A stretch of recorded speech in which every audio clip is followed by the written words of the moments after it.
फलटण आत्महत्या प्रकरणामध्ये एसआयटी स्थापन, आयपीएस तेजस्वी सातपुतेंच्या नेतृत्वात एसआयटी स्थापन, महिला डॉक्टर आत्महत्या प्रकरणी तात्काळ तपासाचे आदेश.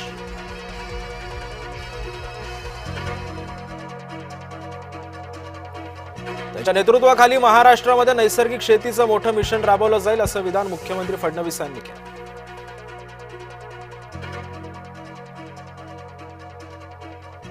मतदार याद्या साफ करा, नंतर निवडणुका घ्या असं सुद्धा राज ठाकरेंनी आपल्या भाषणातून म्हटलंय.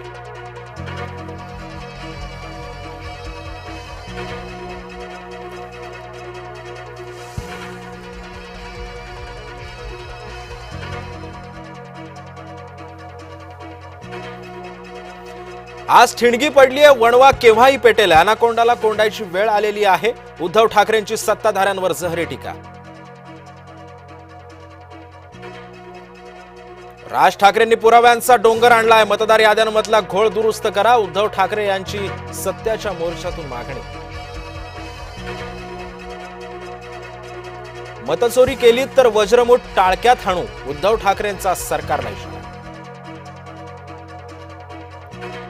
सर्वसामान्यांच्या लोकशाहीवरच्या विश्वासाला धक्का बसलाय, पारदर्शक पद्धतीने निवडणुका व्हाव्यात, शरद पवारांची मागणी.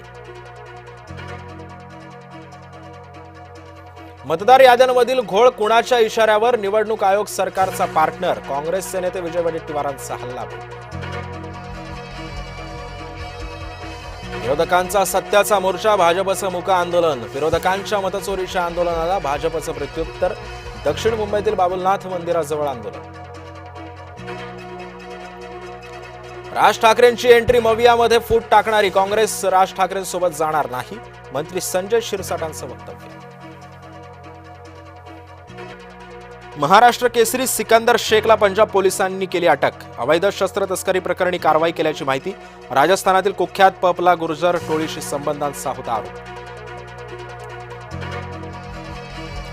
जन्मदात्या आईनंच वेश्या व्यवसायामध्ये ढकललं, 10 वर्षीय अल्पवयीन मुलीवर लैंगिक अत्याचार, खारघरमधील कोपरा भागातला धक्कादायक प्रकार.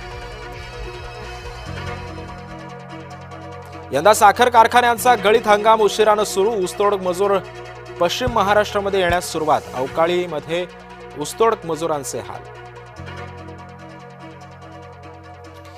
हिम्मत असेल तर माझ्या कानाखाली मारूनच दाखवा, भाजपचे प्रवक्ते अवधूत वाघ यांचं राज ठाकरेंना आव्हान.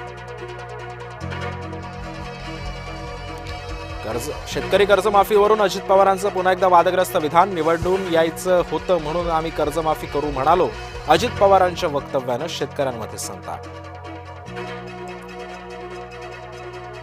फलटण डॉक्टर महिला आत्महत्या प्रकरणी एसआयटी स्थापनेचे आदेश, पंकजा मुंडेंनी मानले मुख्यमंत्र्यांचे आभार, डॉक्टर महिलेला न्याय देण्याचं केलं आवाहन.